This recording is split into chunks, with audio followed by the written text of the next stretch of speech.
CASA, court-appointed special advocates. What does that mean? Yes, so we are Northwest Rocky Mountain CASA. There are 16 CASA programs in Colorado. Very cool. And we're assigned because of the way it's laid out in the Colorado revised statute. So we serve the 14th Judicial District. Okay. We recruit and train volunteers to advocate for kids who are in abuse and neglect cases.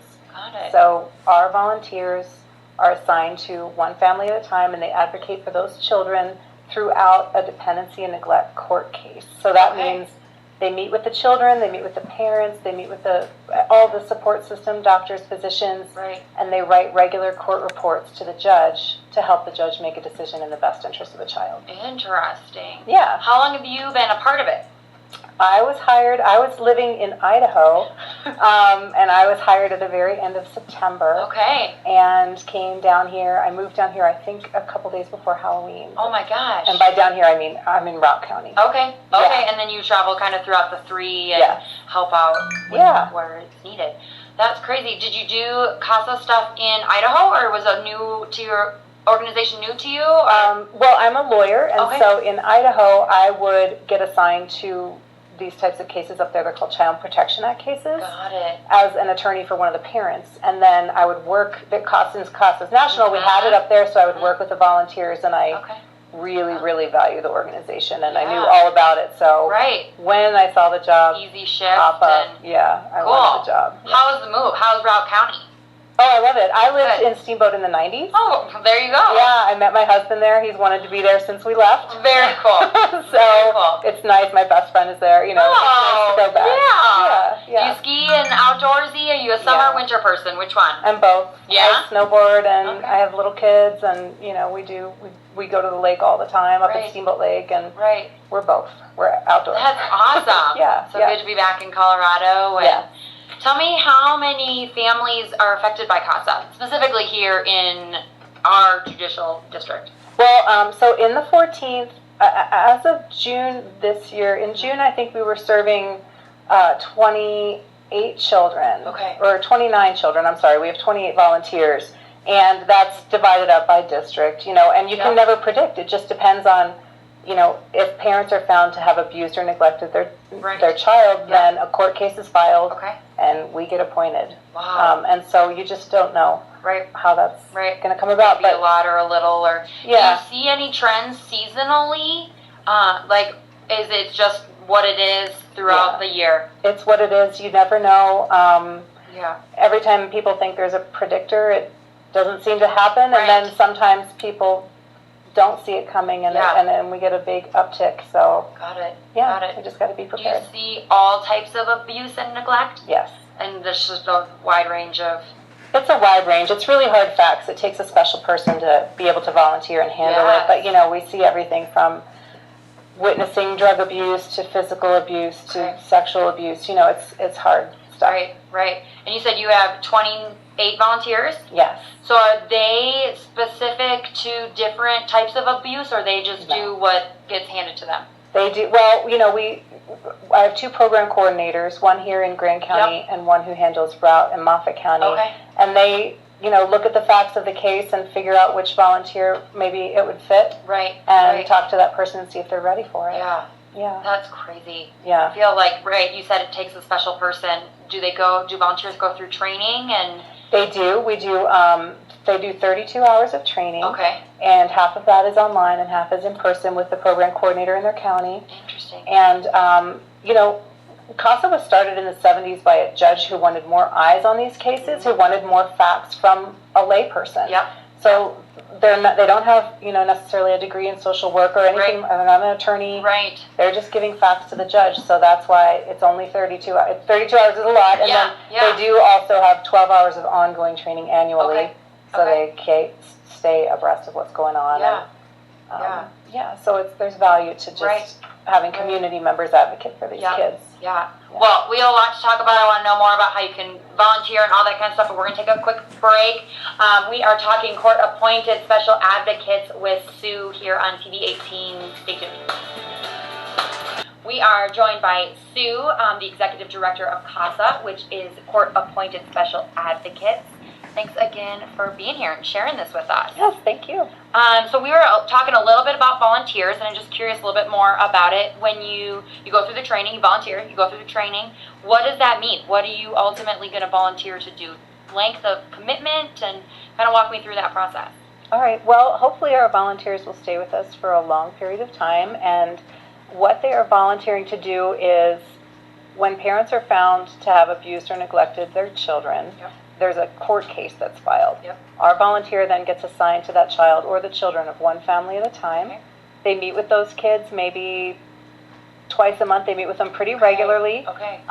They then also meet with the parents, the social workers. You know, we work as a team with the court team, so it's the attorneys for the parents, the social worker, and us.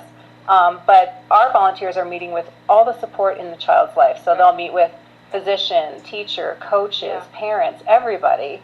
And then they write a court report for each hearing to let the judge know what's going on in the child's life. And they also work to make sure if, say, services have been assigned for that child, that the services are being met, that the child's going to those services. And they really also give a voice to the child because if the child's old enough to express what he or she wants, they'll include that in their court report and let the judge know.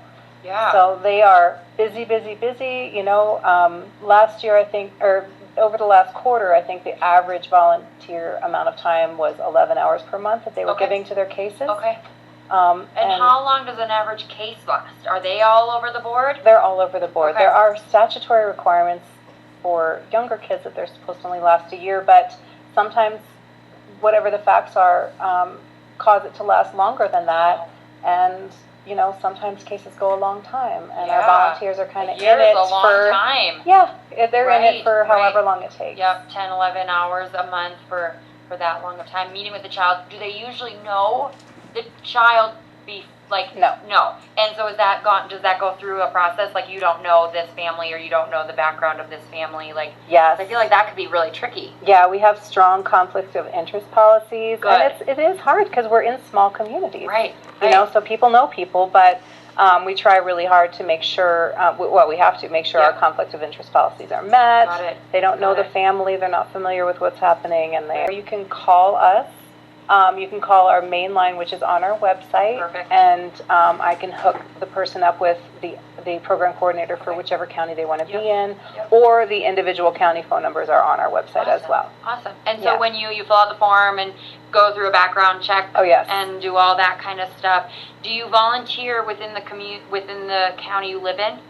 Sometimes we have, in Grand County, it's mostly the volunteers who live here. And then in Routt and Moffat counties, because there's not a pass in between them and it's a little easier to travel, we have some volunteers that'll go back and forth. Interesting. Okay, so go to the website, fill out a form, volunteer. Tell me a little bit more about statistics for Grand County. You said, how many volunteers do we have? Well, our volunteers we have 28 total. I'm not sure exactly of the number right now in Grand County. I apologize. That's okay. I have it written down somewhere. Somewhere in that number. Yeah, and but we're always looking for more volunteers, and we also utilize volunteers for special event planning, or if people want to help and don't think that they could take a case, we're always happy to look for ways that they can help us out. And tell me about, you're the executive director. Do you have a board of directors, or a board of? I do. Tell me about how that is. We're missing someone in Grand County. Is that true? Right. Well, we have 2 wonderful directors from Grand County, and we would like to have 3. Got it. So we are looking for a board member from Grand County right now, and then we have 3 from Routt County and 1 from Moffat County. And they just kind of help you and help the people oversee things. And do they do specific cases as well? Some of our directors are CASA volunteers as well. We have 2 right now with cases. Very cool. Yeah, they're awesome. It's just amazing how much they give back to the organization. Right. Yeah. Cool. Well, we are going to take another quick break, but we're going to talk about how you guys raise money and the big events that you guys do. Come back, join us. We're talking CASA with Sue. Okay, tell me, CASA, it's a nonprofit. So where does your money come from? Tell me about funding. All right. So we get a lot of grants. government grants are our largest, and then we have foundation grants. The Graham Foundation here in town is awesome. We get funding from them, and actually our office here is across the hall from them in Winter Park Station. Very good. And then we get individual donors, corporate donations. Oddly, unlike a lot of nonprofits, our special events are some of our biggest sources of income, which is fantastic and fun. Yeah. So pretty much that's how we get our funding. Right. So special events, I helped with ours here this past year. They're always different, more or less. Yeah. And the one in Grant County is different than Steamboat. Or Routt County, is that correct? Yes. Yep. In Routt County, we do a Dancing with the Stars. So we have it's a big dance community, and we have local choreographers volunteer their time and team up with different local people. That's awesome. So we're shooting for 8 couples this year, or 8 teams. Yep. And that'll be January 29th. Okay. So we're working on that. And then in Grand County, we're going to try and do something similar to last year. We're just in the beginning stages. If people are interested in being on that committee, I would love it. Perfect. But it's super fun. Last year's was Fall in Love with CASA. It was at the Snow Ranch. It was so fun. This great live band. So fun. It was just And you purchase tickets. You purchase to come to tickets. The event. There's a silent auction, a band, food. Just super fun, and we try and have it. Last year's was on Valentine's Day, and we're not sure yet, but hopefully this year's will be that weekend as well. And it's just a really fun event. So those are big fundraisers for us. So we love support, and we also look for corporate sponsors for those events. And individual. But, right. And so all that can be found on your website. Yes. Which again is? It's RockyMountainCASA.org. Okay. So volunteer in that way in the committee, or volunteer if you want to be part of the court, or all that kind of stuff. Yes, or if you want to be a board member. Or if you want to be a board member. Yeah, we're looking for board members. Very cool.